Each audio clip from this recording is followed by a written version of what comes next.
Hi, my name is Professor Gutierrez from Chicano Studies and Modern Language Department. I believe that these cutbacks are a real travesty because at some level it shows that education is not the priority that we thought it was. That if you have limited amount of resources, you're going to cut education first and then make sure that other things like the military still get their money. So I think it obviously shows us that education is not where some of us thought it was in priority.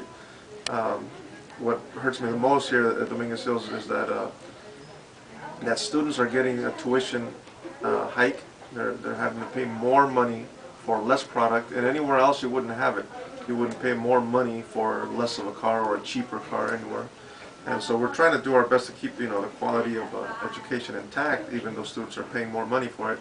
But it's hard to do with furloughs, and then when classes are being cut, that means that the remaining classes are getting larger, and it's hard to give students that individual attention.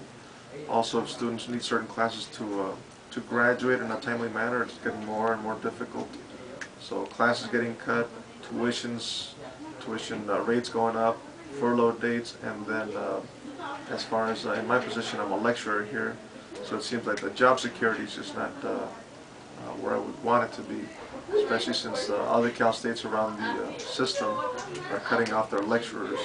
So it's not a good position for, and then we get a 10% pay cut, So it's not a good position for anybody, it seems. And like I said, the ones that ultimately suffer would be the students here at the Cal State. Budget cuts kind of leave me up in the air because I don't know if I'll actually be teaching classes. The one course that I was teaching was dropped because of budget cuts, and it was a very valuable course. So it seems to be doing a lot of damage. It's very difficult to schedule classes for students when we don't know how many class sections we're going to be able to offer. It's also very difficult to run a department with a very, very small and heavily cut operational budget.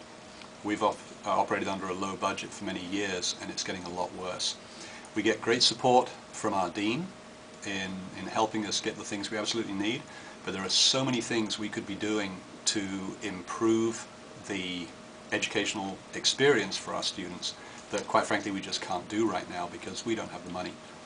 And with full funding back to the CSU, there's no telling what we could end up doing. I have to deal with budgeting myself, so I have to make my own budget cuts now.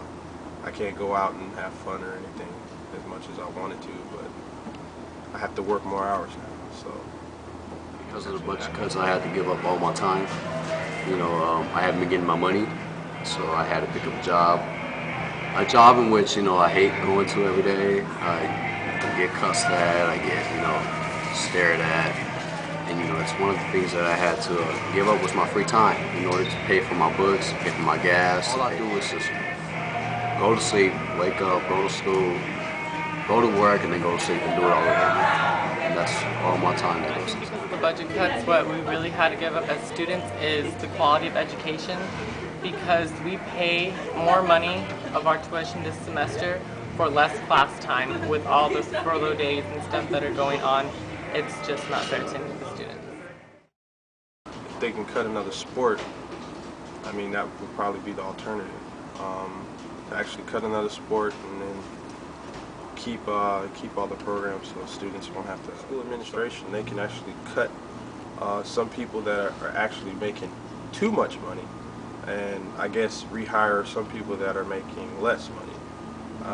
I usually see this in a lot of jobs too, so that could be one alternative. Voices, let everybody speak their opinions, say what they feel, what you think that should be done, or if not, talk to the head person who's basically controlling all the money that's going on.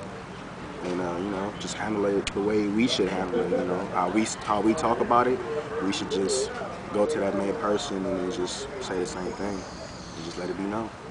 We need the money. The biggest question I have is why can't oil be taxed in the state of California like it is in Texas and Alaska, where their schools are not suffering like this, and we don't have to suffer like that either. So that's my big question.